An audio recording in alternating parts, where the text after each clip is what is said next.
I think it's extremely important that we are creating spaces that are universally and inclusively designed, that are accessible to individuals because that's where they spend, a predominant amount of their time.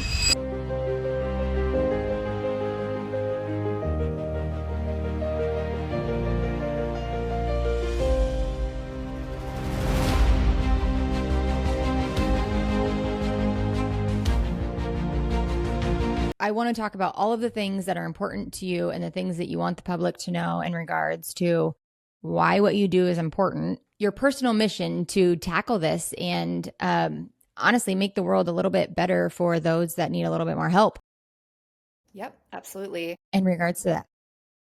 Yes. Basically, I am an occupational therapist, and so I am in a helping profession. And so it's always been, near and dear to my heart to help people. And so early on in my career, I worked kind of across a lifespan in a variety of settings. All the while, I took a really special interest in accessibility. And but early on in my career, accessibility really meant addressing a problem after it had occurred using So, a, just real yeah, quick, not to interrupt you, but I think that the viewers aren't even going to specifically know what OT is. So let's actually just start there. So we have PT, OT, speech, all of the therapies that a person would need after something happens, whether it be an accident or something that happens health wise. Let's break it down to what an OT is. sure. Perfect. Yes. So OT or occupational therapy is essentially someone, a therapist who's going to help someone do the things that occupy their life. And so it's a really broad definition, but it ultimately means that we have a really broad scope of practice. We can be in a variety of different settings. And we're working with the things that matter to people, the things that are meaningful. So it can be anything from your activities of daily living, which is taking a shower, getting dressed, eating, to activities that are more recreational based, whether it's playing basketball, so doing any sort of like adaptive sports or recreation, anything from more instrumental daily activities of living. So that's going to be more like maybe even caregiving or taking care of your pets, or doing things like driving. So a little bit more complex tasks. So the So difference between you and a physical therapist would be you're actually like making sure that they can do ADLs, which is just things that are get them back to being as normal life as possible. Where like physical therapy would be making sure like your specific muscles work again, and maybe these have to work in conjunction with each other. Is that correct? yeah, absolutely. And they do have to work in conjunction. And I think that and that's why occupational therapy and PT, we work very closely in collaboration in your kind of traditional settings. We use occupation as a motivator. We don't want to create a goal for somebody that isn't meaningful for them. And so we kind of, instead of, saying something like, we're going to stand for 10 minutes in place, we're going to say, we're going to cook something at, the island of a kitchen and do meal prep. So you're going to be standing while you're doing it. So we're incorporating that physical piece within the goal, with that occupation-based goal itself. And I think Um, that what's important about that is if you just said, "Hey, Mr. Smith, let's just stand up for 10 minutes and see if you can do it." I don't think the drive would be there if you didn't say, "Let's stand up and we're going to cook this together to see if you can do it." So then maybe he can see that full goal of what you're trying to do rather than just being a mean occupational therapist to see if he can just stand for 10 minutes or whatever. yeah, absolutely. It's definitely more motivating, right? Because they know, okay, this is, and I think we can all relate to that, right? Like if we all have this more occupation-based goal, Whether it's to run a 5K or something in the future, that's going to be more motivating than simply I'm just going to work on running. So, it's that kind of concept that we utilize to make it more purposeful for that person. Yeah, I love that. And very needed for anybody that has. So this is anybody that's had an accident, a stroke. Um, can you name some of the the things that you've seen a lot in your past? Yeah, I mean it's everything. So I mean I've worked in pediatrics all the way to skilled nursing facilities. So I've seen anything from autism to cerebral palsy, to intellectual disabilities, um, all the way to your stroke, so more of like your brain injury types of disabilities, or even uh, immune disorders, those types of things, whether it's related to like fibromyalgia, so things, or even like arthritis, so things that are going to affect your joints and mobility there. I mean, I've worked with it all, so just to kind of across that whole disability spectrum. Right. And I think that your expertise comes from that you've worked across the whole spectrum from pediatric all the way to geriatric and everything in between. So you have that knowledge base of what each individual would need based off of those things, which is kind of organically how you've gone and created this business. Um, let's talk about that a little bit. Tell me the thought on how this began, on how you said, okay, I see something missing here and I'm going to create a business to fill this gap. Let's talk about that. Sure. So I think, since we just talked about occupational therapy, I think one of the really cool things about occupational therapy that separates us in a sense is that we are very client centered. And so the whole reason why we come up with our goals is because the client said this matters to us. This is meaningful to us. This is what we need.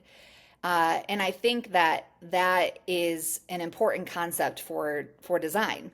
And I think that that is something where I saw how uh, working predominantly, in a traditional kind of medical model setting where a problem had occurred, and I'm trying to kind of find the matches and mismatches between the person and their environment, including assistive technology or environmental modifications. And I saw how that kind of client-centered practice could really benefit the world of design. And when I say design, I mean everything from your built environment, your digital environment, and even the services that surround, those different design interactions.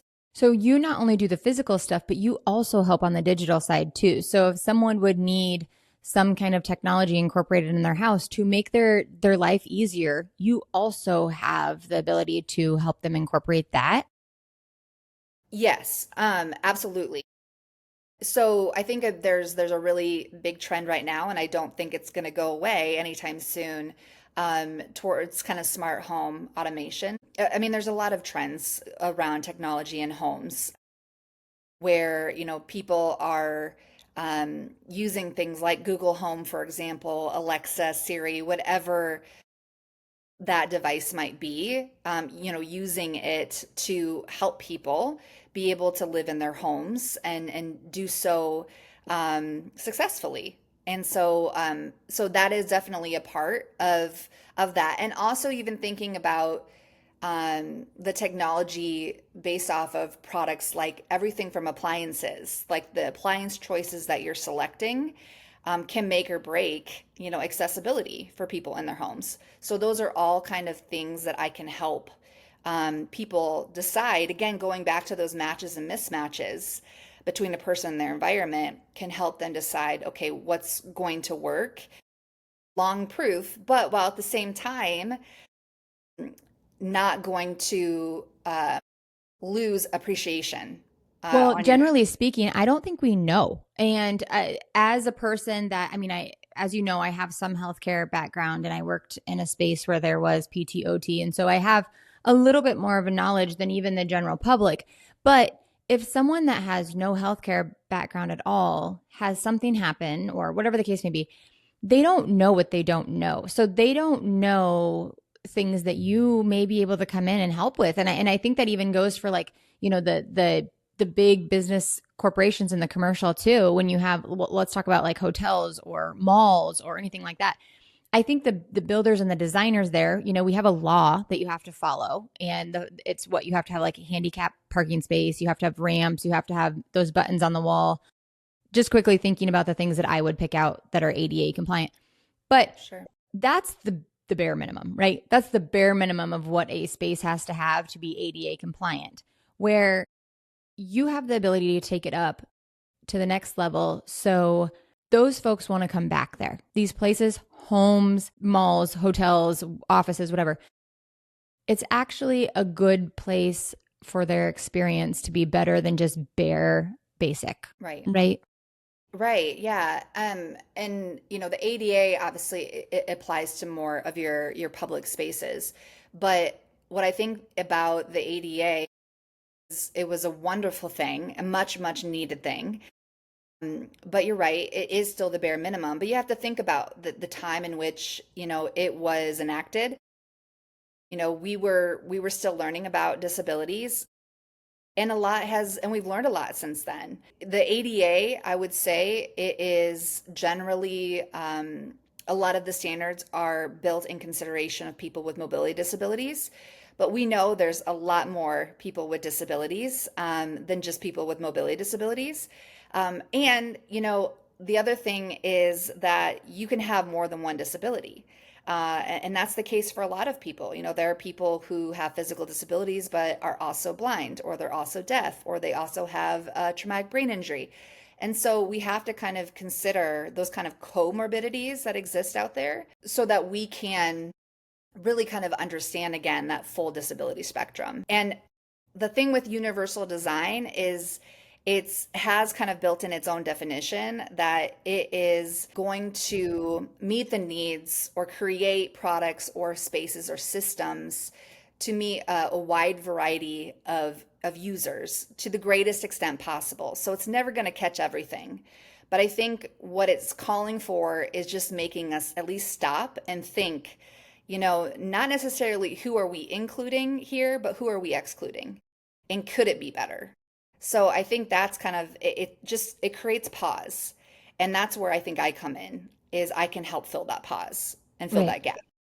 Yeah, which is incredible and very much needed in spaces to make sure that everybody is included. Because, I mean, we go back even to the 90s, and it just wasn't possible for people that were in wheelchairs or any kind of disability to do all of the things that are now becoming trends for them to do. The other day when we talked about building a landing spot for kayaking. That's crazy to me because I don't think that has ever been a possibility.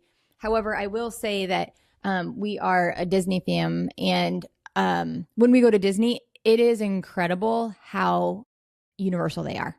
They literally make it possible for anybody and everybody to get on any ride. I mean, like that comes without, saying that like we're not going on ride. Pregnant people and people with disabilities should not be getting on rides where there's like jerking and whatever. Like that's out. But like the rides that are just fully automated, digital Disney magic kind of things where there's not a lot of that, they make it possible for every single person to get on that ride. And I think that that's incredible. I think it's amazing that people of that nature, even like grandparents, great grandparents that are like, I'm not going to a park like that because I'm not going to get jerked around, whatever. It's not like that there. That is a place that you can take anybody that has any level of disability because they make it possible. And I think that that's a part of, the Disney magic, the Disney experience is that's what they do. They think about everybody in a whole. And I think that that's what I understand what your mission is to make it possible for everybody to be included. Yeah, to the greatest extent possible. And I think, the thing with Disney is that it's also really smart business if you think about it, because now you have more people that are going through the gates and visiting. You know, I always kind of use the example of if you had a person with a disability and they had their birthday and you had a family of 8 people with them and you all want to go out to a restaurant together to go celebrate. Well, there's a lot less choices that's going to accommodate that one person compared to the other 8 people, but you're going to choose the option that's most accessible to them. So that business that made their restaurant more accessible just increased the amount of people that are going to come, and they're also going to return as well because Right. they don't have other options. And so And it's just better business. it makes sense. It totally makes sense. And like we had talked about it before, when Chase was doing the podcast with hotel owners and talking about their hardest thing is how do they get people to come back? How, when people come to Des Moines, Iowa or Kansas City, wherever they go, how do they get those people to say, we're staying at this hotel? This is our hotel when we go to that town. And after talking to you, this is honestly what I want to tell them. I want to say that the chandelier is probably really pretty and, having all of the nicest looking things. But if your hotel doesn't make sense to everybody, then it's not going to work. And I think that that's kind of the basis of this. If you make it a space that everybody is welcome beyond what the law is requiring, then it's going to be a place that people are not going to be able to not go to. Yeah, I mean, I think it kind of goes back to like Maslow's hierarchy of needs. I mean, do you feel safe? Do there? And kind of those basic needs that a lot of times people with disabilities, especially, aren't getting when they're going to public spaces. And so that others are. And so I think you're right. The chandelier is really cool, but is the bathroom in the hotel room accessible? Like that, if we're going to invest in money and things like that, that's where you should be putting those dollars and allocating it towards. And you said when we were on the call last time that they make it compliant by having, like zero entrance shower, but they're putting like the shampoo bottle behind where they're sitting. So it just doesn't make sense. There's someone missed the actual like flow. They followed the law. They missed the flow. Yes, yes, because and there isn't a guideline that says where do you put the shampoo push bottles, right? So they just put them, I guess, wherever. But a lot of times they're putting them in places that then, all the accessibility changes that they made, which is great. They were following ADA, but then where the guidelines, where there's gaps in those standards, sometimes people will kind of fill those gaps in the wrong way. And so, do you create a standard for the shampoo? No, not necessarily. We don't necessarily need to do that. So it's just education, right? It's just helping people understand that I think it comes down to explaining why we're telling you to do these things. And because I think that is something that we could do more, especially in the accessibility space, is explain, why are we telling you to put the grab bars where we're telling you? Why are we telling you to put or have, zero entry showers? Like, why are we telling you these things? Because I think that, it doesn't come easy to everybody.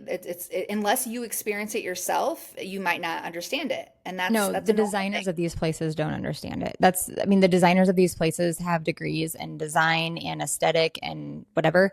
I don't think designers, I mean, they may have a course or two. I don't know. I don't have a college degree in design, but I would imagine that there's not a full curriculum over this. So it's probably about the aesthetic and how it looks rather than the functionality in those spaces. Yeah, and you're right on that. That was something that I learned, and I didn't know until getting into this space that the ADA, a federal law, right? It is not something that is required as like a core piece of an architect's curriculum in their college experience. It's kind of piecemealed into their curriculum. So maybe it's like one lesson here, one lesson there, but it's not like a thread. It's not integrated. And so then when they get out to practice, that's kind of how it feels then, right? ADAs is kind of piecemealed into things. And so I definitely think that that's a gap, that education aspect I think it's an important piece to integrate accessibility as a core thread into architecture curriculum, and that just comes down to modifying or amending accreditation standards. So. Do you think that that will happen? There has been progress. I'm the Iowa liaison for Great Plains ADA Center, and one of my colleagues who has since retired, unfortunately, but he is an architect, and he was working with the accreditation body for architecture and working towards getting that integrated. I mean, it takes a long time for that change to happen, but they were making a lot of progress, and so I am hopeful that will kind of continue to progress. Yeah, I mean, I would hope if we're going to talk about a progressive society, that's one thing that needs to progress for sure. But why is accessibility such a critical factor in housing? And not just for today's buyers, but future buyers. How do you see that as an important thing and the progression of how things are being built moving forward?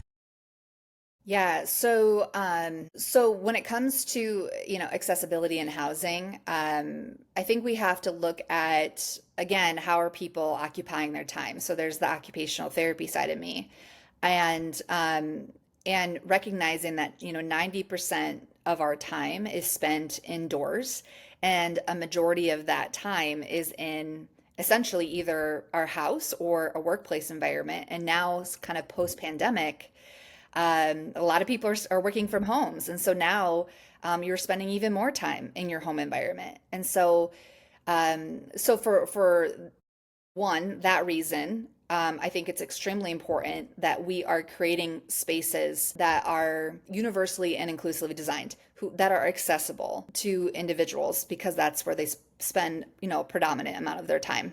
And I think that the other, I think, kind of important thing is in terms of the future.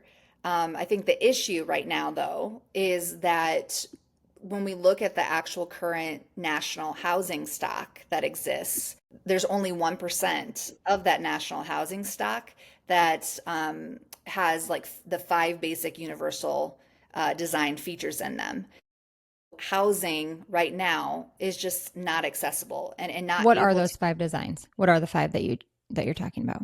Um, the kind of, I guess I don't have the exact five basic universal design features. I would say from my own kind of personal experience, because that statistic that I just described came from a research article, but the kind of most common things are things like having wider doors, having obviously an accessible entrance, because if you're not able to get into your home or get out of your home, obviously that's a big thing.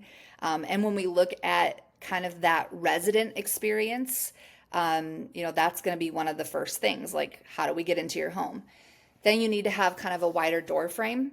And then the other kind of basic universal design features is then looking at your primary areas of function. So where are there places that you spend a lot of your time, and doing a lot of things where safety might be a factor. So looking at bathrooms and looking at kitchens.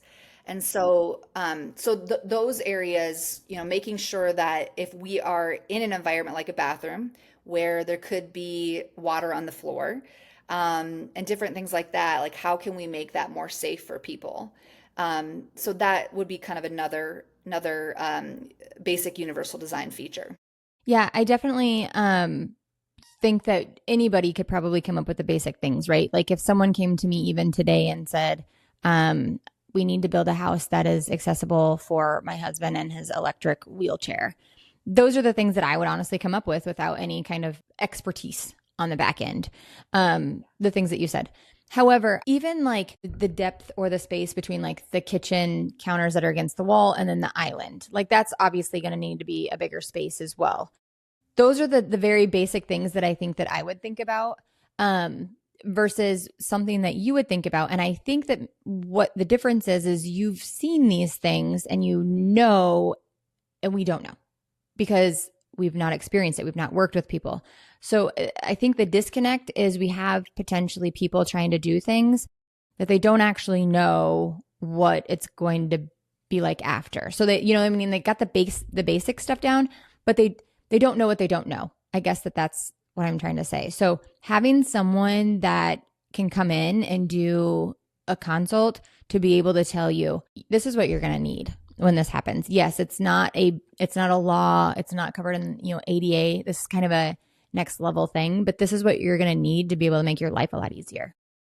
Right. And I think that, you know, at the end of the day, it's still your home, right? So you still want to be able to personalize it and make it feel like you. And so I think that's another thing with occupational therapy is, you know, that's important to us too. So then how do we still create that personalization, which is actually a goal of universal design, while also making sure that it's accessible to you and not only just today, but in the future. So future proofing. And I think that's and so that's another differentiator I think that you know my consultation or occupational therapy consultation can provide. So, one thing that I hate to see people do is in the event that something happens, all of a sudden they're like, no, we're not moving out of our house. This is our home. We're staying here. We're just going to make all these alterations to the house to make it work. They could drop easily $100,000 in these alterations, renovating bathrooms, changing door frames, uh, you know, taking out sinks to make things a little bit easier to get a wheelchair underneath, putting ramps everywhere. If it's a 2-story or if it has a basement, they're adding the thing that takes them up and down the stairs, whatever that thing is called. Chairlift, yeah. Yes, all of those things cost a lot of money up front, and you will not get the value back later. I even when I work in the senior community, and that's where I work a lot of times, is when people call and they say, we want to age in place, we want to stay at home. What are things that we can do at home? And then they go and put in, you know, make this $10,000 change to the bathroom by putting in one of those, like the Whirlpool tubs that have the doors or something that is not going to sell with the house. It's not going to increase the value. As a matter of fact, buyers are going to struggle with having to make the changes back. So they're going to put that in their price, their negotiation of, we have to alter this house back to whatever its first functionality was. Or if you do the staircase changes or whatever, those things they don't work forever. So you might have to get another one eventually if you stay there long enough. Or if you sell it, someone's going to have to take that thing down. You're going to have to get rid of it. It's going to be worth no money to the next person because the next person that moves in is not going to probably be someone that needs that to go up and down the stairs because that's not what someone would do. They wouldn't buy a house if they need something like that. So I think the importance of building it for the future or people making choices on making the designs or the changes within their house may not be the best choice for down the road. Down the road, you're not going to you're going to lose money versus make any money. And then there's going to be a disconnect on selling it, even though you put in $100,000 worth of upgrades for you personally. No one else really needs those upgrades. As a matter of fact, they need it take it back to the original. And I think that that's probably the biggest part of what we can do to make it so it's not like a sinking ship, I guess, the house. Yeah.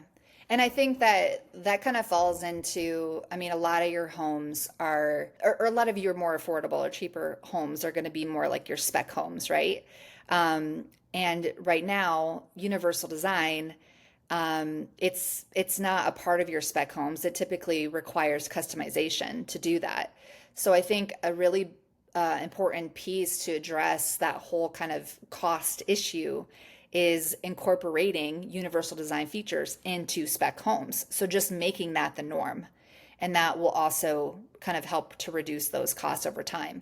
And it won't look like a hospital too, I think, because you're kind of seamlessly integrating it into the home a lot better. And so you're not having necessarily to add a chair lift because maybe you have a closet that you can convert into an elevator that will go up and down. I mean, a big thing is in the universal design world is just having a ranch style home.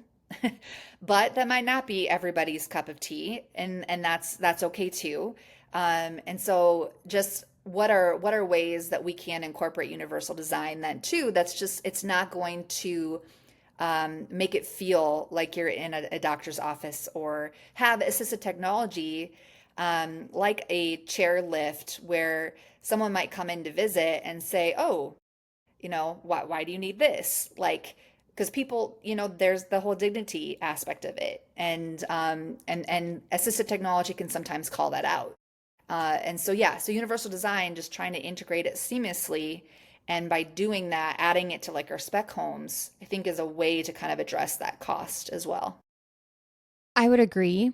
I would also agree or argue that these houses, and I think I know what people are going to say. Like, they don't, exactly what you said. They don't want people to come in and think that it's, a doctor's office looking house. It's not. When it's universally designed, it is something that can sell to another family that would come and buy it without needing the universal design. So let's talk about an elevator. If you have a need to put an elevator in your house, and I have had buyers that have come to me and they said that we have to find a house that you can put an elevator in. And all of a sudden, ideas are coming that are like crazy. Like, let's cut out half the kitchen to put an elevator in. And then, like, that's crazy. You're going to spend so much money on putting in an elevator. You're now reducing the kitchen to half. So Right. it doesn't even make sense because the functionality of it and the flow and the aesthetic isn't there. However, if you were to come in and build a house that were universally designed and you put these things in thoughtful places, that it's not like, wait, why is your kitchen cut in half? Or why do you not have a mudroom? Or whatever the case may be. It's so much different than you can sell it to the next person and be like, oh my gosh, there's an elevator in this house. So I can literally take my whatever on the elevator downstairs. It's not something that's like screaming at you. It's not something that's misplaced or why is that there? It just flows and it makes sense. And the next person that comes to buy it doesn't have to have the same requirements for them to make it make sense. They may think it's a great thing for whatever it is, right? And I think that that's the importance of moving towards this universal design rather than renovating houses and, to make awkward changes. And I know people will say that, there's a money factor, they love their house and there's sentiment in it. And I get all of that. But when we're talking about money, there's a lot on the other end too. It's probably cheaper to build a new house. It's cheaper than doing all the renovations. But also when there is the sentiment too, okay, you have to be prepared that that is a sentimental house and now you're doing all of this weird hodgepodge stuff. When someone down the line goes to sell this house, someone's going to be sad that they're not going to be getting the money that they think they can get. Right. Absolutely. And I think, I would also argue too, and I mean, this is a big part of whenever I'm talking to anybody about this is, recognizing that, universal, even if we're talking about retrofitting a home, yes, that's probably more expensive than or close to what designing a new home would be like using or incorporating universal design features. Um, but if this is your forever home, this is a home that is it's not just a house, it's a home, right?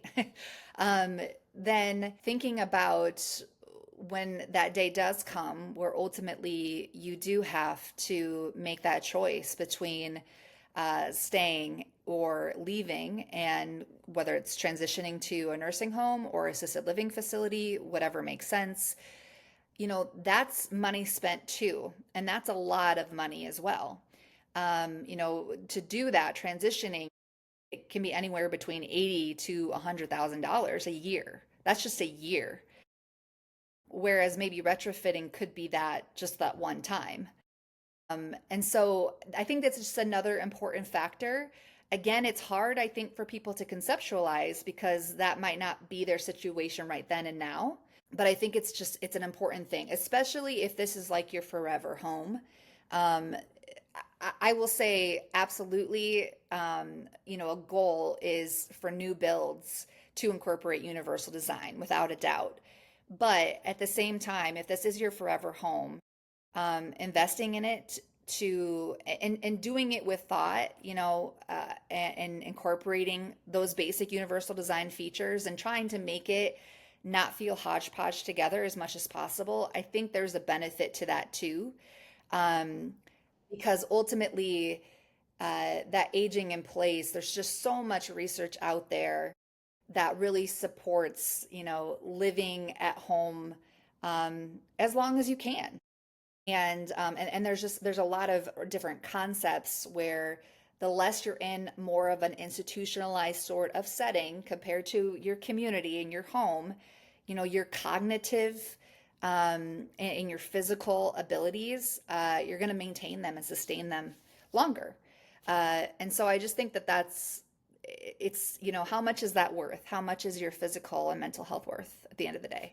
Absolutely. I agree with that 100%. And I do think that there's a place, a time and place for everybody in regards to what you're talking about. There are some people that they want to age in place and their family will take care of them. And, you know, they're good with that. Obviously, that's not for everybody. There's people that need the communities. I will say that there is, the difference between a facility that sounds like a hospital. There's medical people that's obviously like long-term care.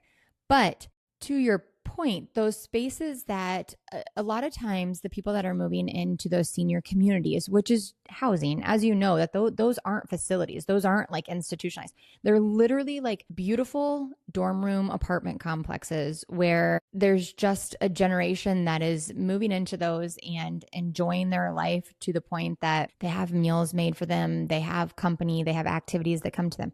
I will say that universal designed houses, generally speaking, will not have, they don't come with a butler or a cook or a chef to make you 3 meals a day.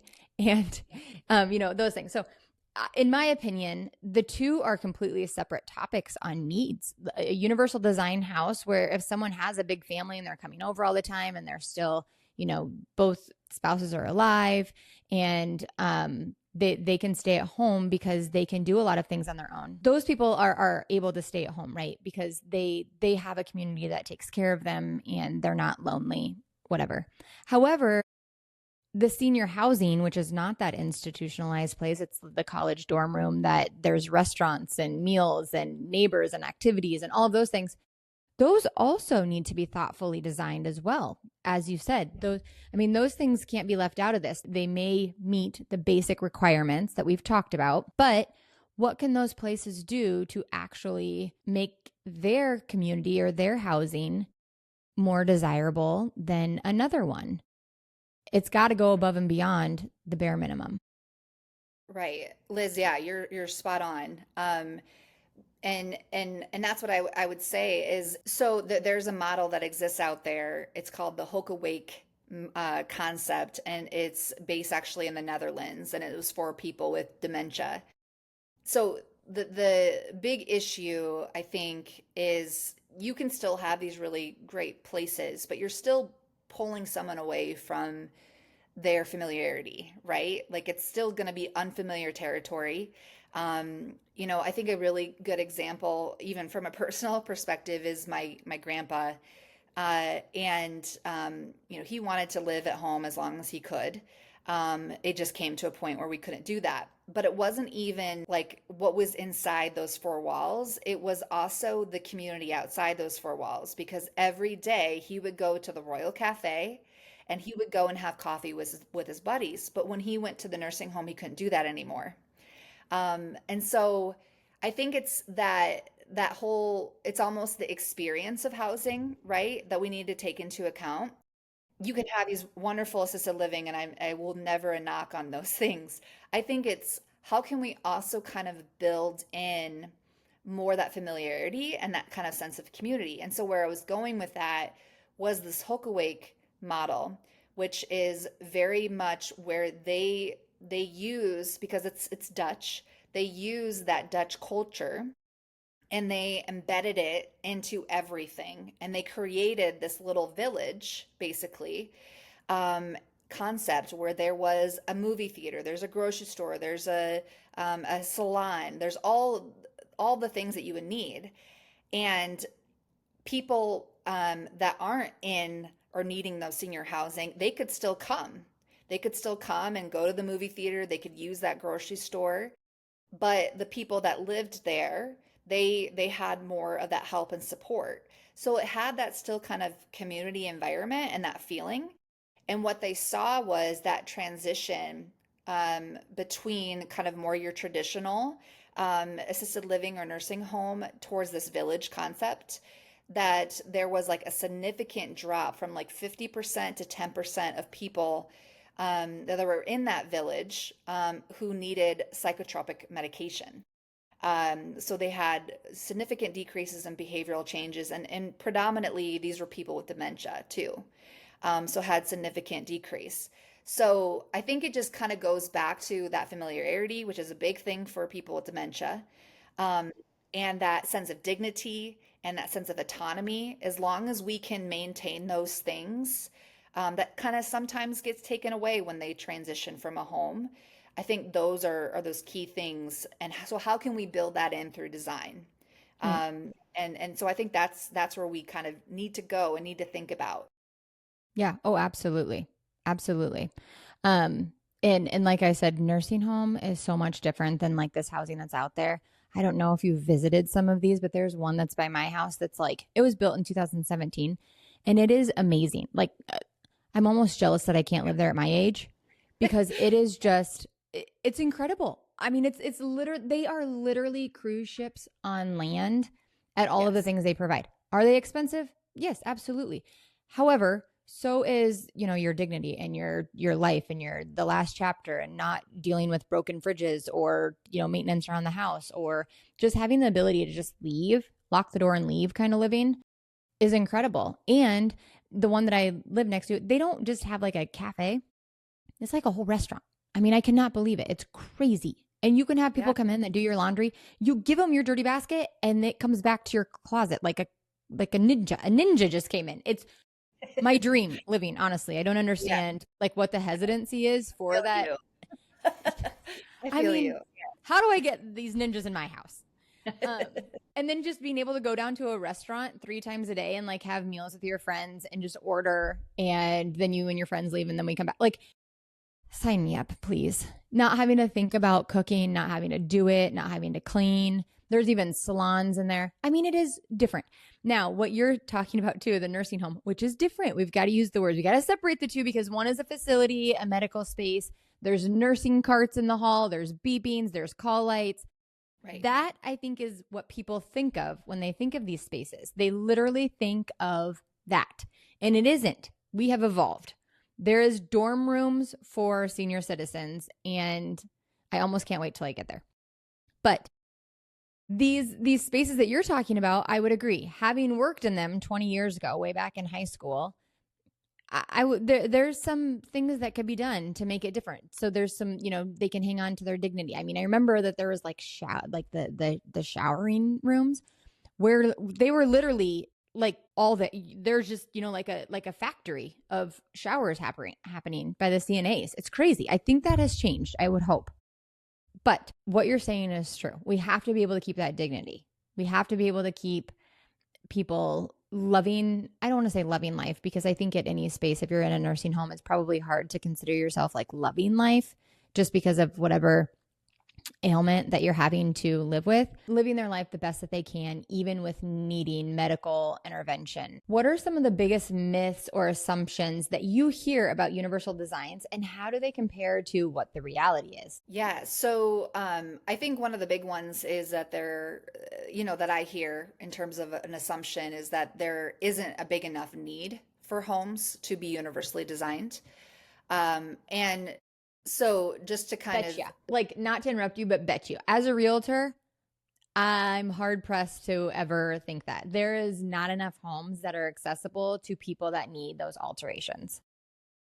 yes. And I think you have that healthcare background, so I think that is why you believe that, which is great, which makes you a unicorn and really helpful in that regard.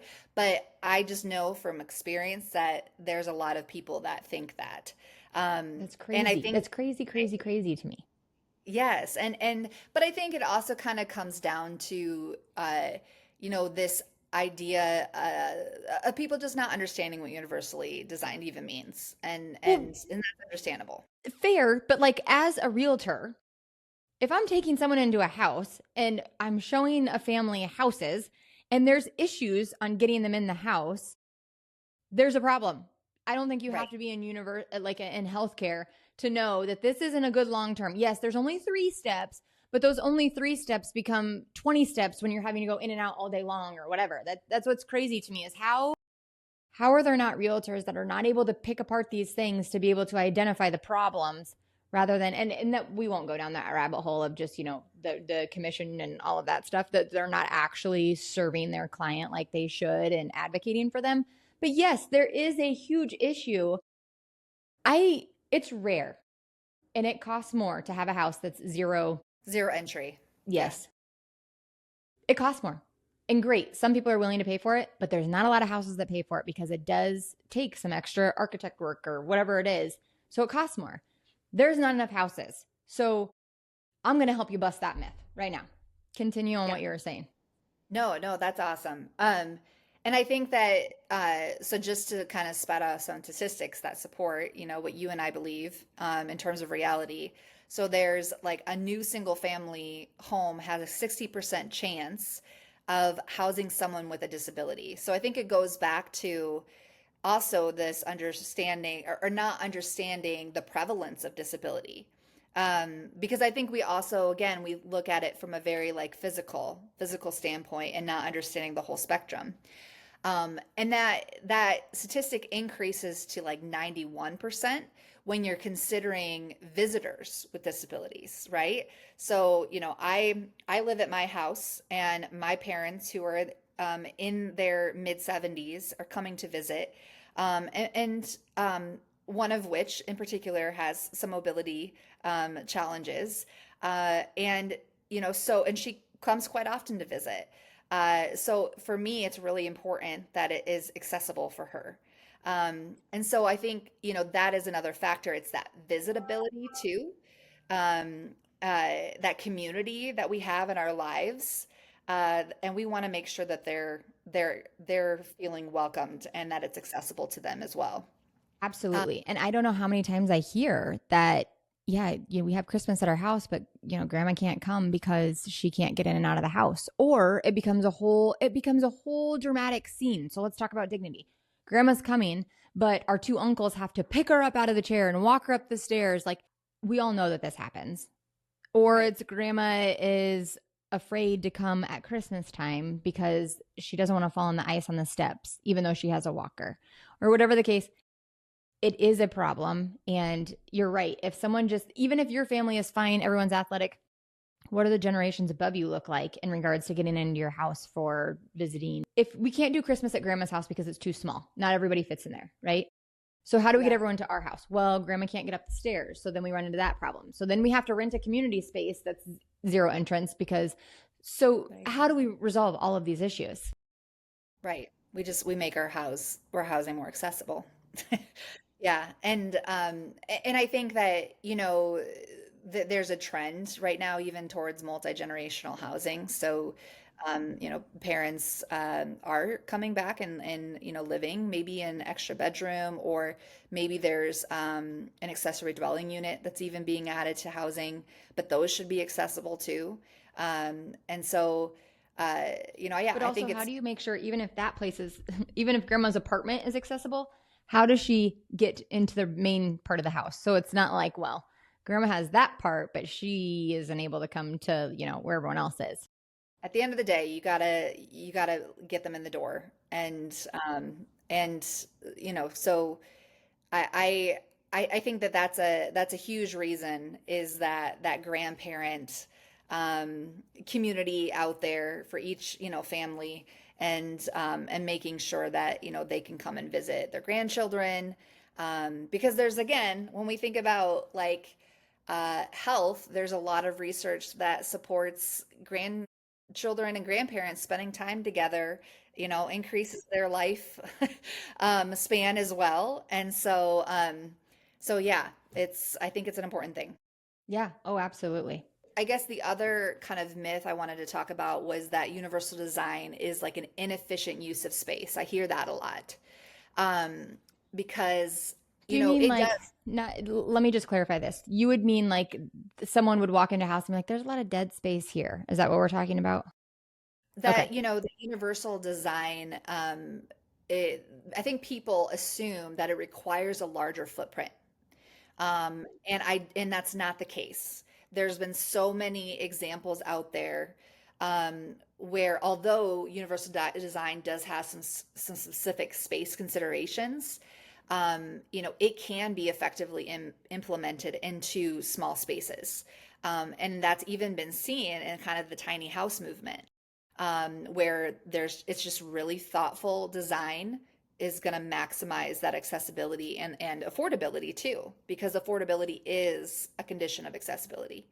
So I think that was just kind of another thing is what that comes down to then too is kind of goes back to when we talked about technology and kind of the products that we use. That is going to especially for tiny spaces, going to be really, really important, making sure we're really thinking about what products we're putting in the house, especially if it's a tinier footprint, to make sure that it's accessible.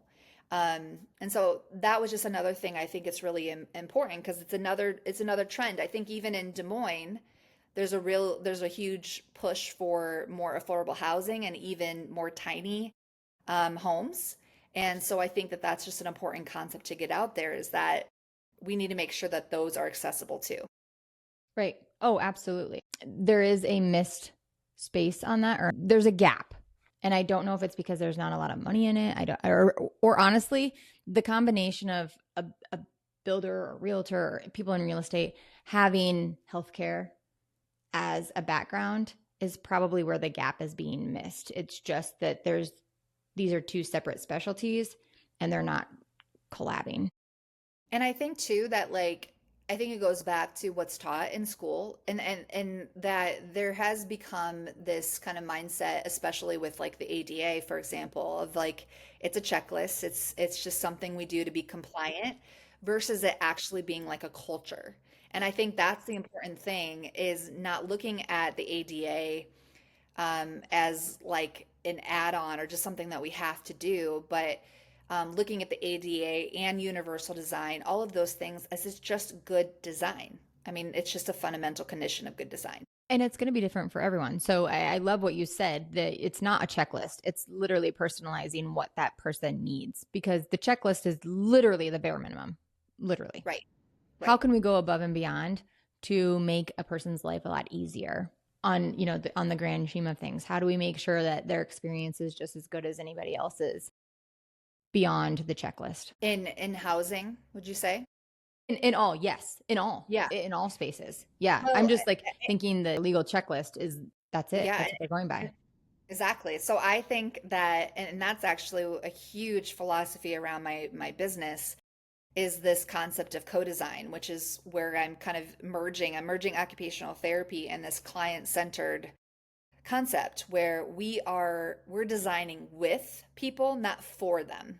And so I think that's where it comes into play. But also I think, recognizing that some of these people, I mean, not all of them, but some of these people, myself included, I'll throw myself in there. I'm a very like a visual person. If a designer or a builder were talking to me and telling me like this is what we're gonna do, and it's probably gonna go over my head if I cannot see it. And so I think it also comes down to because that's where a lot of those change orders and all of those things come into play, which can increase costs. It comes down to working with those people to really show them like this is what we're talking about. And also, it was one of the things that you mentioned, that you do with clients is you actually go and visit them in their existing home, and you have them show you how do you use your space, and that is so OT of you. I just want to say, because that's what we do. We observe, and we're going to ask you how do you occupy your time in your kitchen? Show us and tell us what works currently, what doesn't work, so that we can then replicate that when we are, building you a new home. Right. And I don't think that anybody that would do that would need a medical background. I feel like there's just a I level think of so. common sense, actually Yeah. caring about the person, having empathy, and trying to understand. And I don't know if that's where my social work background comes in, because that's what I have is social work background in healthcare. I don't know if that's where that comes from, is just wanting a better understanding of how they get around. And it's also, I don't want to say this is a part of the sales pitch because it's not, but it helps when I'm saying this is why this space is not working for you. There should be no reason that you live in a 3,500 square foot house and you can only occupy 600 square foot of it. That's crazy. You're paying a lot of money to heat, cool, taxes, all of the things that we can talk about, to only be able to occupy 1/7 of the house. So that's really the part that I don't want to say that it's a sales pitch, because it's not. It's really me just trying to help them understand that, like, this doesn't seem like this is what a person would want, rather than what you're just settling with. Why don't we find something that's a better option? So then, and it goes as far as, if you never go see your basement because you can't get down there, you don't know what's happening in your basement. You don't know if there's a leak happening. You don't know if there's whatever the case may be. And it's the same thing for upstairs too. If you go months without going to any other floor in your house and you don't have people coming to check on it, regardless if you have people coming to check on it, you really don't need the space. So it just doesn't make sense. Why don't we find something, whether it's a senior community or if it's a universal house, that makes more sense for you and your wife or your husband, whoever's there with you, your caregivers, to be able to use the whole space rather than just the teeny tiny bits that you can occupy around. So to me, it just seems obvious. And sometimes the client needs to have someone say it out loud to them, like, that this doesn't make sense. And then they're usually like, yeah, you're right, it doesn't make sense. But I'm glad that's OT of me. It is. But to me, it's just common sense. Yeah. Yeah. No, I agree.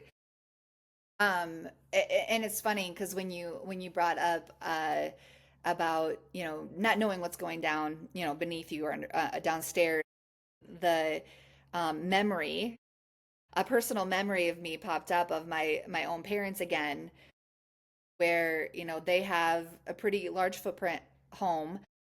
They're only really able to use upstairs. They rarely ever go downstairs. And we know this because when we came to visit, we like pulled back our bed sheets one time and there was a dead chipmunk in the bed sheet. So it just made me think of that and I wanted to share it. That's example of, like, we don't know what wildlife is even, entered our home and all living in the home with them. Because Dead or they don't. alive. Yep, exactly. So it was a really nice homecoming. Right. Right. It's So disgusting. But yes, I mean, disgusting, absolutely. yes. And I think sometimes parents get stuck on, this is their childhood home. I don't want to move out of their childhood home. But Yes. listen, unless your kids are buying it, I wouldn't worry about those things, because if they're not going to buy the house, then there's no reason to hang on to something that, they're probably not, appreciating. It's obviously more of a them thing. I think of a parents, they don't want to let go of their memories of raising their kids. But there comes a Yeah. point that it has to be separated into safety and longevity and lifestyle, rather than those specific things, the memories that you're hanging on to. And a lot of times I tell people, let's let a new family come create memories in the house. A new young family come and have the same memories that you created for their family. And you go move somewhere that's just a safer option, rather than having dead chipmunks in your sheets. Exactly. Yep. From your perspective, what accessibility driven design trends should realtors and builders be paying attention to when helping clients find or create a home? One of the things we have talked about already, and we've started to see that already being integrated, which is that smart home kind of technology or automation. So that's definitely a trend, and I think it's a trend that assists or supports in accessibility. Another, I think, one is future proofing. That really ties in with universal design a lot. So making kind of more of those like modular layouts or more like flexible layouts. So you can have like a wall up if you want to right now, but you also have the ability to tear it down for any sort of accessibility reason in the future, and it wouldn't necessarily increase costs or lead to depreciation on the house either. So thinking kind of through those things. And there's a lot of examples of that, but I won't go too in depth with it. And then I think the other one that I'm seeing more and more is kind of this concept that exists out there, and I think designers and architects are taught it, is biophilic design. So, how do we kind of incorporate even like nature into housing, and kind of that sunlight, that natural sunlight, and all of those things, because those are going to have a really positive impact on our mental and our physical health as well. And I bring that up because there's been a lot of studies towards that. Um, there's even been studies out there for COVID patients who did significantly better with like sunlight, versus being just in like a hospital room. And I think that could be translated into a home environment. So I think those are just some of the trends out there that I'm seeing. Have you ever read that book, The Nine? It was that guy that like traveled the world and found like where the oldest people live and then figured out what they do. What is that book called? So I don't know the book, but I've actually met him, or I didn't like meet him one on one, but I went to the National Parks and Recreation Association last year, and he was their keynote speaker, and so I know who exactly you're talking about. But yeah, so he talked about all the different places that he had went to, and what they're doing, and how what they're doing is helping them live longer and healthier too. Yes. Well, it's exactly what you just said. And I think that a lot of the senior communities are doing those things to be able to do that. But also, that's something that can translate into that universal design as well. The reason that I thought of it is you mentioned that like lighting, making sure that there's good natural lighting in the house, and all of the things that people actually need that maybe they don't think that they need. Um, Right. Right. But yeah. then, if we do those things, sometimes those things can also conflict with accessibility. And so it's kind of knowing that, right? So you have more lighting, well, then that could increase glare on the floor. And so then we need to be really considerate about what type of flooring we're putting down. And so, or it might create glare on the walls, which then might create more glare on the floor. Like all of those things kind of are connected. And so it's just, you can add these really awesome things, but sometimes they can conflict. So it's just knowing that, and then knowing, okay, so how do we work around that? What's the solution then to all of that? Right, which is why you need an expert to be able to handle all of this because there's a lot that goes into this not being thought about with the realtors and the builders. And I think that that's the basis of it. It's just, it's way beyond that scope of industry's expertise. Sure. Yeah. In one of your blogs, you wrote about the universal design housing experience.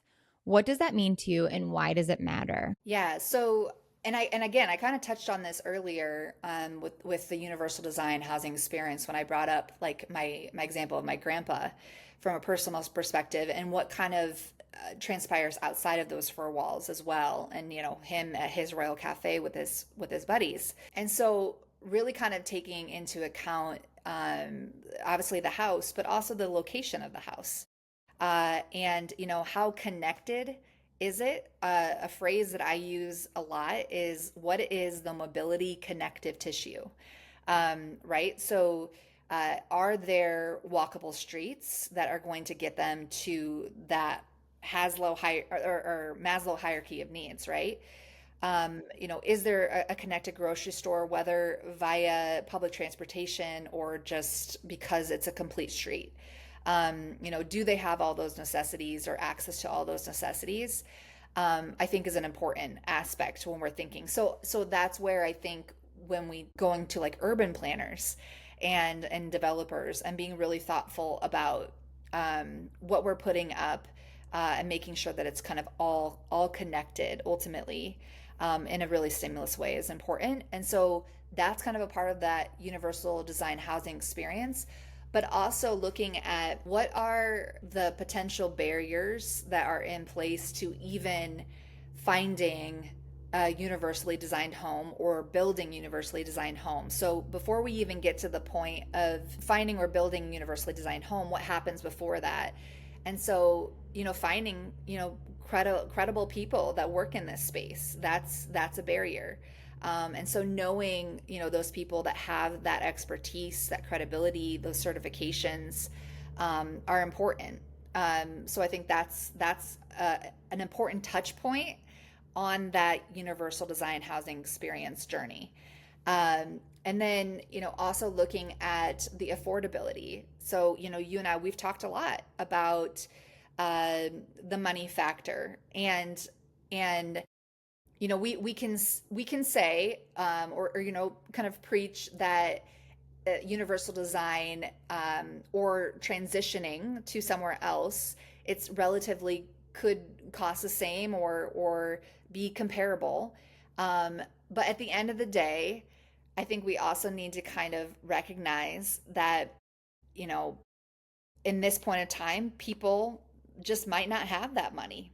And so I think that's an important part of it is as how do we make that funding and financial experience of buying or building, better, and how do we make that more accessible to people, and especially people where that's a significant factor in whether or not they can have an accessible home.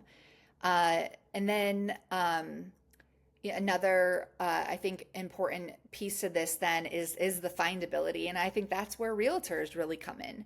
I think you and I we had talked last time about how I was looking at MLS systems, so master listing systems, and I typed in like accessibility just to see what popped up. And I didn't really get a lot of things listing, oh, this has an accessible bathroom or toilet. Instead, accessibility was really flagged if it said the backyard is accessible to the back patio, but there might still be stairs to get to it. And so that definition of accessibility, even within kind of the master listing system, I think is not clear enough. And so, which I think then leads to barriers in finding a home that's accessible. So that's kind of, I think, the experience that I'm referring to is like we need to look at again like the ecosystem that exists around housing and and all the touch points and how can we address those and make those more accessible too. There is not a function on the MLS that would let us put that in. So in the event that I had someone that said that I want to buy a house that is fully functionable for my family member that's in a wheelchair or whatever, there is not a function that we could use on even putting it in. So if I had a listing that came up that was a universal design, there would be no way for me to put that on there except for in the public remarks. And I don't know if people, when they search, if even public remarks are like come up in there. I don't know because we have so many functions that you would put in. Sure. So if there was something that did say, if it was a universally designed house, it would be great. So then the buyers that are looking for a universally designed house could just go look at those houses and not look at a bunch of houses that aren't going to work. But that goes way back to like, we don't even have enough universally designed houses right now to make there's one, if that, Right. maybe that would be a universally designed house. Right. Yeah. But I think even if you or realtors were able to identify what are basic features, so if there was a zero entry shower, like that would be a really cool thing for some people. And so just being able to note those things. And I think that is done to an extent. But I think the connection to accessibility might not exactly be made. Um, but I think there's just more education I think that can come and help assist with that listing in particular. Oh, absolutely. Yeah. And something that could, again, to be able to put it on the MLS, we would need to start with having houses that are fully There is, universally designed before for we would sure. even make it a function on the MLS. So yeah, it's really sad that people would have to just build a new one. And looking in the future, right now they are going to cost. The new construction is always going to be the most expensive house that you can buy. However, down the road, when these houses are no longer new construction and they are just resale houses, that's when it becomes more affordable, I think. Building up front is always going to cost a lot, but Yep. after we have a bunch on the market and it makes sense and we can put the function in there because they exist and they're resale, I think that's when it becomes the most affordable, I sadly. think that's, yeah, but I think that's a great point. Absolutely. Can you share a standout memory or moment when your approach made it possible for someone to fully be able to participate in an experience that they may not have otherwise been able to participate in? Yeah. Well, so I struggled with this question because there's a lot. I think that, and I was trying to kind of think of housing in particular. There was a lot of times where as a faculty member, actually, I taught at Drake University in their Doctor of Occupational Therapy program, and I did this with my students. We created a partnership with Mosaic, and Mosaic serves adults with disabilities, and they live in group homes. So there's a lot of individuals that are in, there might be several people in one group home. Now, and these are people that have, again, that wide spectrum of disability. And they all have different needs. And so now you have, like, let's say three roommates, everyone with different disabilities living under one house. And a lot of times, they're buying a home and they're having to kind of retrofit it. Um, and that there's a lot of things where those individuals would rely on their like home health individual. Usually it's a person from Mosaic. I think maybe they're referred to like support personnel or something like that, to do something for them that they probably could have done themselves had they not had, if it had they had it be accessible. And so there are several kind of instances where we created a project with my students where we would go and we would do a home evaluation and identify potential ways that we could modify the home, or maybe a product within that home, or just something again that was meaningful to those people. And so we came up with so many different things. I mean, we did this over a span of 6 years. Um, and, everything from, allowing, creating a kind of a workstation for a person who was really into art, and setting it up in a way that made it more accessible to them. And they were also blind. So it was a little bit more challenging. So really being thoughtful in the organization and how we were setting it up. We had example of someone um, who had a cat, and they loved their cat, but they weren't able to feed their cat, and they wanted to be able to do that. And so really the support personnel was the person doing that. So we created, or the students, with my mentorship, helped create an accessible cat feeder for this person.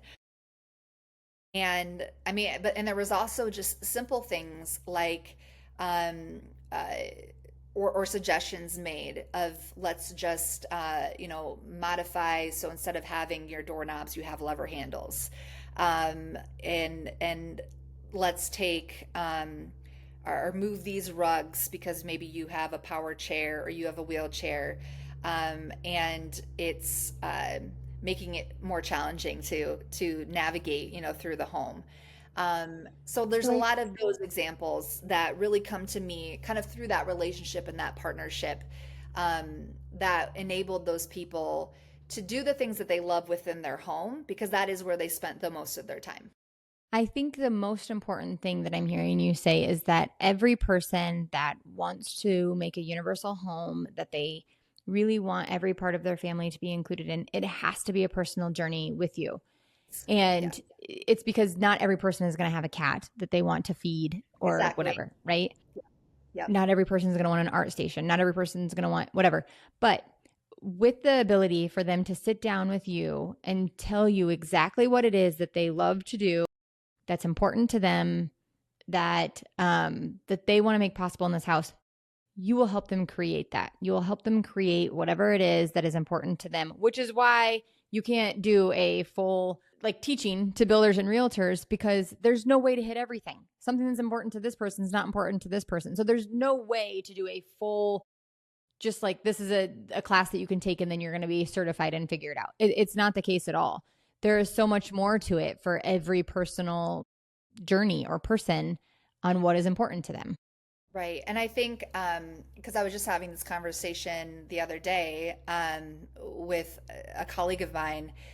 I think what we do as occupational therapists, though, that's a little bit different maybe from designers. So it's interesting. I learned actually that in the design world and the occupational therapy world, we actually share some similar terminology. And one of the big ones is task analysis. So it's something that we both learn about, but how we execute it is really different. And so, a designer, let's say, like maybe the task analysis is taking a shower. And so they're really going to be focused on that shower and the aesthetics and kind of the look and the feel of it. For occupational therapists, we look at it as a system. So it's taking a shower, but what leads up to taking that shower? It's, well, where are the towels at? Do they have a wide enough entry to get into the bathroom? Is there a chair for them to sit if they need to? If it's wet on the floor at all, is that going to increase potential for falls? So then is there something for them to hold on to or grab onto if they need it? So we're thinking through all of those things. We break down that task of a shower, into really small steps in order to address all potential kind of scenarios. And so I think that's what we do. And again, um, we're looking at the things that occupy a person's life. And so in those examples that I just gave, it was art, it was taking care of my pet, and we're addressing all of those things that happen, within those four walls. Yeah, which is incredible, and it's not happening in this space. Not I do not believe, from what I know about real estate, that it's not happening, and I think that there's a gap there which needs to be filled for people to be able to live their best life and age in place if that's what they, and it has to go down to, when I say age in place, this isn't just for the elderly. It's not. Yeah. This is Yeah. for someone that would get in an accident at age 30, or someone that has a stroke at Absolutely. age 50. You're not going to go into a senior living facility for whatever. You still have a young family. You still have, all of these things. It's not just you and your spouse anymore. So there's so much more to it. And so having this option of having this universally designed house that you can live the next 40 years in is obviously the option that you would want to go with, because, this isn't just for an elderly person. Granted, it goes way back to like, your house doesn't even have to be universally designed if someone immediately living in your house needs it. It can be if your grandparent or parent needs it. So the scope is just huge, and it needs to become something that's more of a trend across the board. And again, so then we have more resale houses that are more affordable, and so on and so forth. And that made me think of just kind of one example, because tying back into when we think about aging in place, we're not just talking about our older adults. And I think that's such an important thing to hit on, because there's so many people out there, that whether it's because of like an immune disorder or maybe a genetic disorder, um, things that come to my mind, is arthritis. But also, I have a family member, but I've also worked with many clients who had this too, is Ehlers-Danlos syndrome. And that EDS is what it is for short. But it is a condition basically where you don't have the connective tissue, between your joints and your bones. And it just leads to a lot more injury. Um, and so one of the remedies though for that is, you want to, and this is the same case with arthritis, you want to decrease the amount of tension as much as possible that you're putting on your joints over time, because it's progressive. So so you could be young with this, and as you age and get older, it's just going to be worse and worse and worse. Um, and maybe eventually you might be in a wheelchair as a result. So that's another thing, is if we can create spaces where the products or the space itself allows for that person to decrease the amount of pressure they're putting on their joints, then that might also help and save them over time as well. Right. Less So I think hospital that's visits, less injuries. exactly, exactly. Yep. Yeah. And that's even if a family has a young child that has any of these and you're building the house to accommodate the child, whatever, it's something that I would do. I don't want to speak for everybody. But in the event that I had a child with an ailment of any sort, I would try to build a house around how to do all of the things that we've talked about. However, looking down the road, could this be their house for them to live in to the point of when they're an adult and if they can live on their own, this could be their house. So then Right. they can independently live. It's not going to be expensive. Like we said, resale value.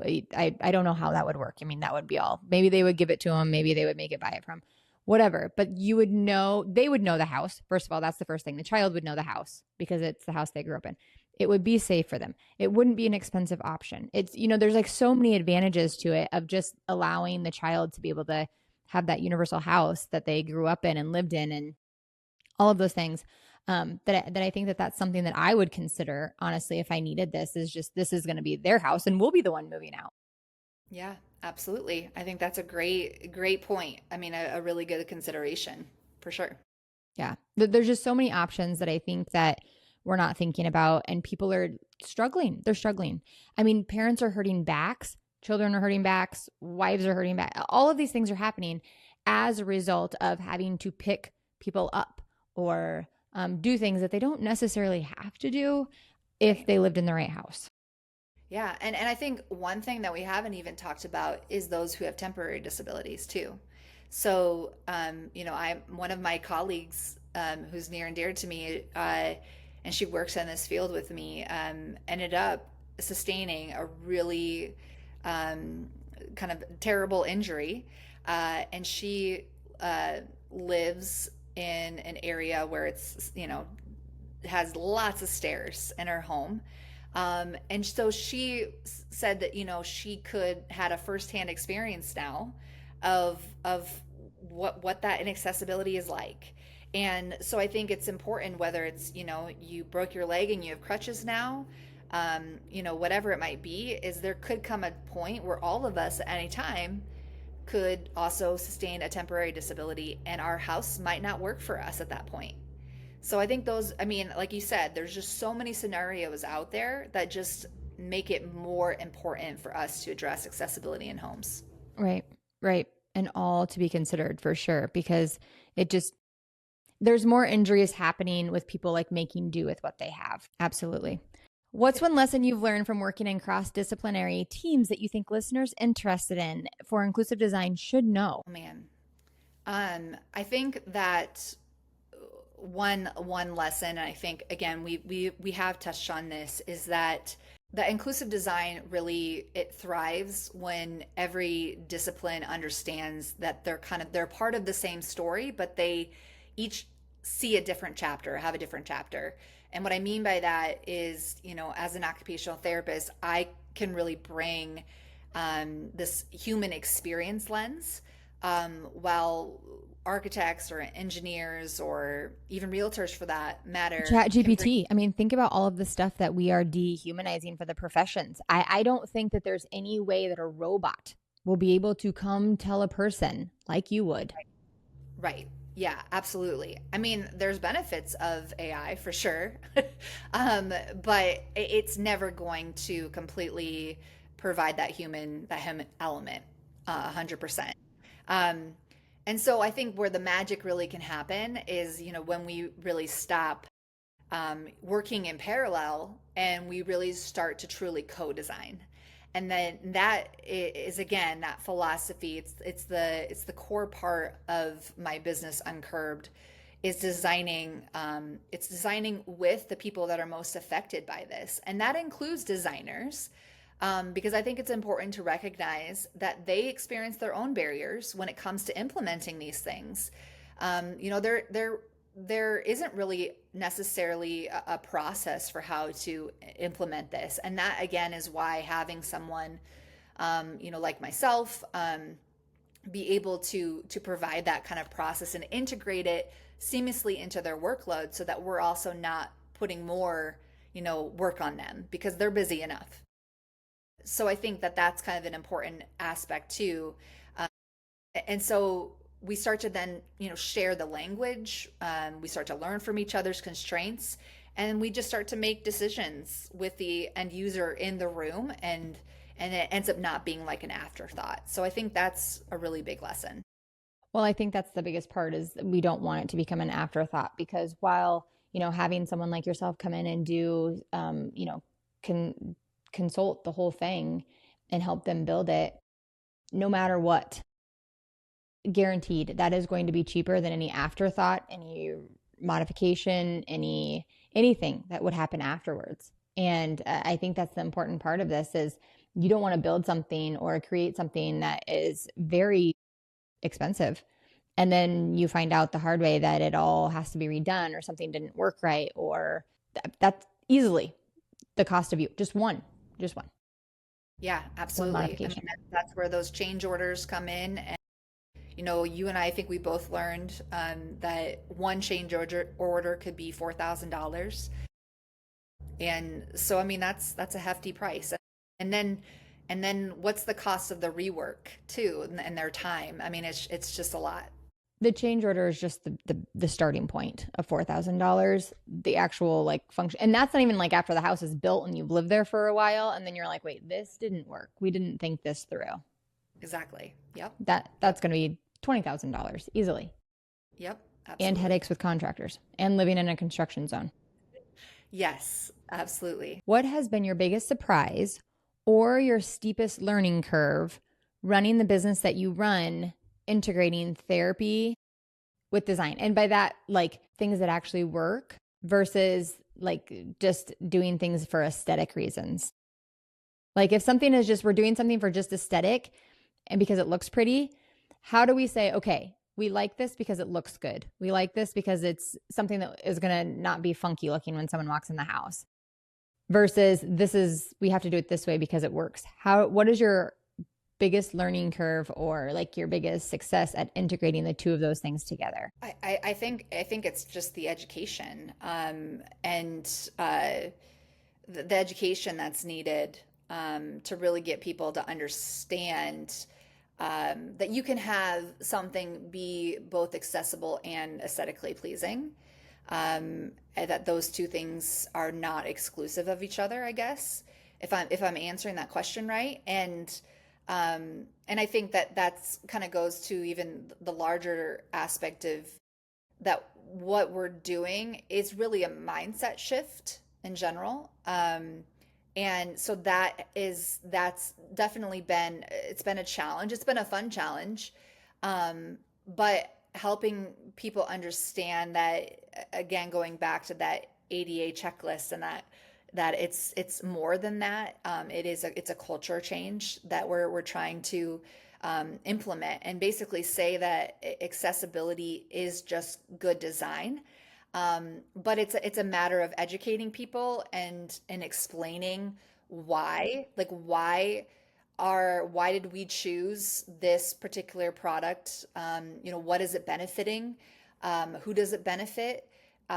So all of those things, I mean, they're challenges, but they're good challenges. Um, I would also say that more from a business side of things, there's definitely been a steep learning curve, in terms of just the business side itself, finding kind of sustainable funding streams, and figuring out, kind of who is that clientele. I learned that I would partner a lot with architect companies on RFPs and on different things. But if that architect company didn't receive the bid, then that would mean no work for me. And so I really started to kind of shift and start to develop relationships with the architect company's client themselves. Because now, because of that, and having relationships with the client, they are actually factoring me into their RFPs, and saying that whoever gets this bid is going to work with our universal design consultant. And that's just stuff that I had to kind of learn and as I went. And so I think that's been it's been a surprise. It's been a challenge, but a good challenge. Something that you can easily overcome. It's just a matter of getting creative on how to make it possible for everybody for sure. And Yeah, for and just people stuff I had to be to able, learn. yeah. Yeah. Well, and I think that like anything, if people don't meet you and understand the importance of what you can bring to the table and all of those things, it's hard if they just see a price tag. And I think that's what I'm understanding you say is that like maybe they saw a price tag and they were like, that's the first thing we're going to get rid of because we don't really need that. Versus if someone meets you and they understand the personalization of the journey that you can take them on creating this space that's for them. And like I think you said, we're inside 90% of the time, which is freaky in itself that that's how much time we spend inside. But your home, and this is what I tell people all the time, your home is where you are going to be all the time. And I think this is a good note to end on is people, I mean, there's memes on social media about live in a place that you don't have to take a vacation from. And that's this, live in a space that you enjoy going home to, that you enjoy sleeping in, that you enjoy having company in, that you enjoy cooking in. If you're living in a home that it's just a catastrophe or it feels overwhelming or it feels like it's embarrassing to let people over to come over because of some hodgepodge thing or it just doesn't work, that is so mentally and emotionally draining of having to live 90% of your life in that space where it's just stressful.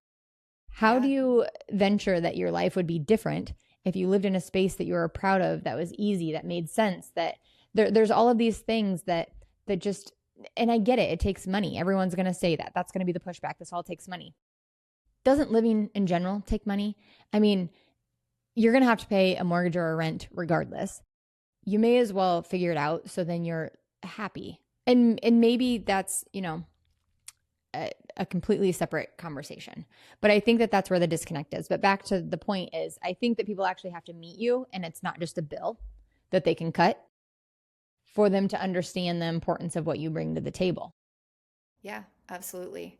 Yeah, but I do think, I mean, what you did just say though is an I think another good lesson and something that I'm still myself kind of working on because a lot of those things that you just described, how do you put a price on that, right? Like how do you put a price on someone's mental health and their happiness? And so that's what I'm trying to sell. Like I'm trying to sell your mental health and your happiness and all of those things, but they don't necessarily um, uh, understand maybe how that can affect them over time, how that could lead to more hospital visits, and they where they could see those dollars being spent in ways that they don't really want them to, versus let's put them into the home where you spend the majority of your time.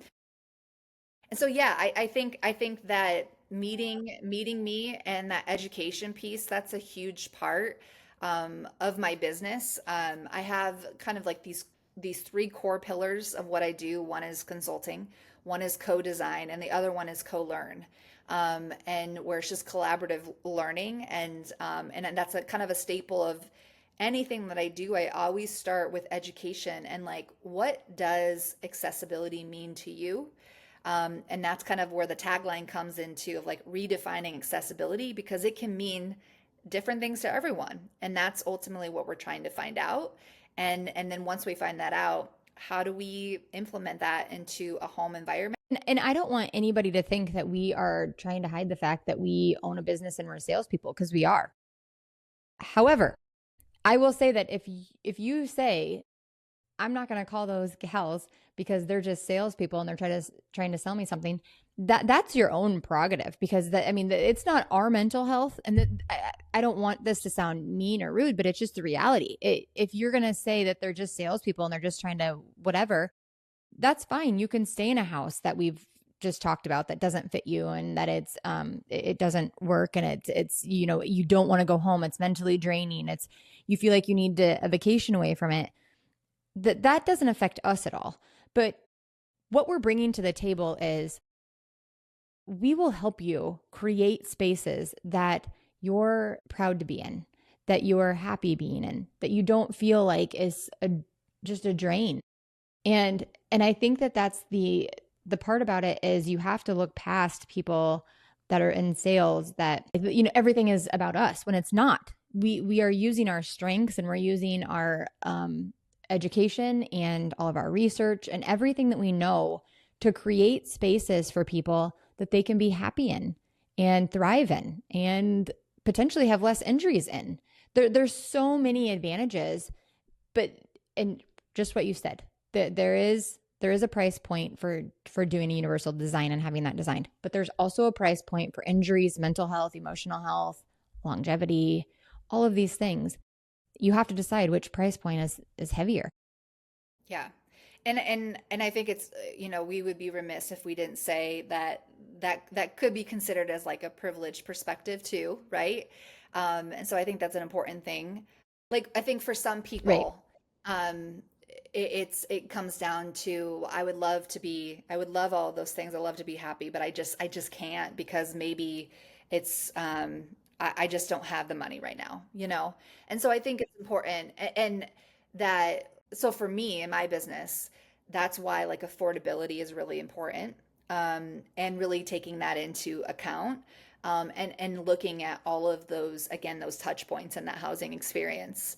Um, and but also going back to what you said and what we both said in terms of that at the end of the day, your mental health and all of those things, you can't put a dollar amount to it. It's priceless, and so there's just a lot of benefits to it. So how do we create a space that's going to enhance that for you, and that just might look different for other people, and that's where that inclusive design comes into play.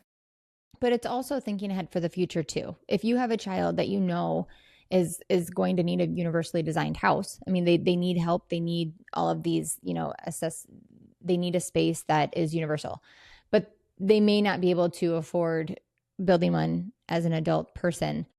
As a parent, how do you set them up for success by, maybe building that house for you to live in with them, and then you're the one that moves out? Just stuff like that is just worth thinking about for people on, yes, affordability is a thing.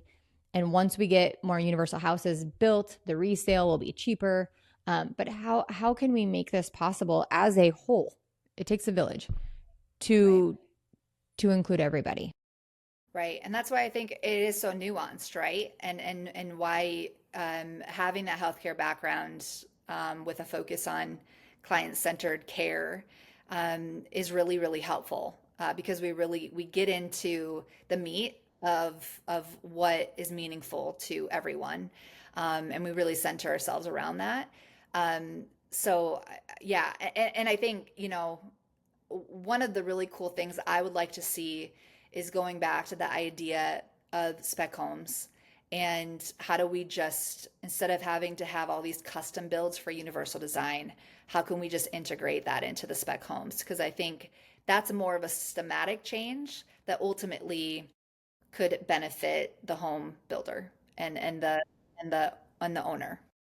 Yeah, the buyer pool is going to be much larger. And especially when people, I think, see that it's not ratchet. I think that that's the only word that people would use is like, I'm not moving into a place that looks like it's, a medical house. It's Sure. not like that, but you are potentially planning for the future. Yeah, yeah. Yeah. So, I mean, This is, like even hospitals are themselves are incorporating universal design for a reason. I mean, there's hospitals that are incorporating more of this stuff, incorporating sunlight, incorporating nature, and all of these things, and they're doing that for a reason, because it just helps people, even when they're there for 3 days. So, so why wouldn't we do that in a home? right, So, where you're spending 90% of your time. exactly. Yep. Right. You don't just go do that at a hospital to get healthy for 3 days and then go back to your, living conditions of whatever got you in the predicament that you're in Yep. sometimes. Yep.